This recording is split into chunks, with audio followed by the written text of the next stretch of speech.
Sizni necha yoshdaligingizni aniqini aytib beraymi? Qarang.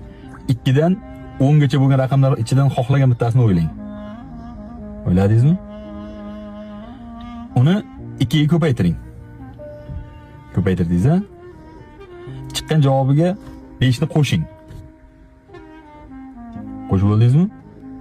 Ana endi chiqqan javobini 50 ga ko'paytiring. Ko'paytirib bo'ldingiz-a? Ana endi chiqqan javobiga 1774 ni qo'shing. Qo'shib bo'ldingizmi? Yaxshilab e'tibor bering, eng diqqat qiladigan joyi. Tug'ilgan kuningiz 2025-yil, hozir oktyabr oyi bo'lsa, shu kungacha bo'lgan bo'lsa, bir raqamini qo'shing chiqqan javobga. Agar bo'lmagan bo'lsa, misol noyabr, dekabrda bo'lgan bo'lsa, teginmang, shu turishda qolsin. Bo'ldi, qo'shib bo'ldingiz-a?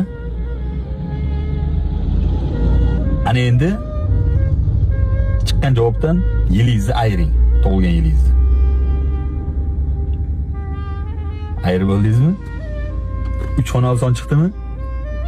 Birinchisi siz o'ylagan son, qolgan ikkitasi esa sizning yoshingiz. Videoni yoshini bilmay yurganlarga yuborib qo'yinglar, aniqini aytib beraman. Sog' bo'linglar.